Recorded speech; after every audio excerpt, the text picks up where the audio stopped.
আমার সহধর্মিণী, এই অনুষ্ঠানটা আসলে আমরা একদিন কথা বলছিলাম যে বাচ্চাদের জন্য আমাদের তখন রচনা প্রতিযোগিতা হচ্ছিল।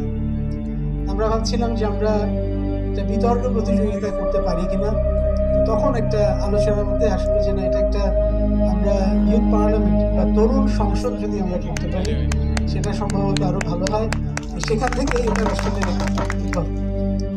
তো তোমাদের তুমি বললাম আমি একটু একটা অনুরোধ করতে চাই।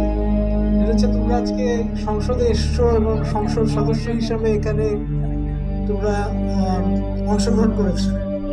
তোমাদের কাছে আমার অনুরোধ যেটা, সেটা তোমরা এই সংসদ কেন, এটার উৎপত্তি কোথায়, এই ইতিহাসটা অনুগ্রহ করে তোমরা দেখবে যে গণতন্ত্রের উত্তরণ এবং উৎপত্তি কোথা থেকে। যে এই যে রোমান সাম্রাজ্যের সময় যে গণতন্ত্র ছিল, গ্রিকদের যে গণতন্ত্র ছিল, এই দুটার পার্থক্য কি, তারপরে আস্তে আস্তে রাজাদের শাসনটা কিভাবে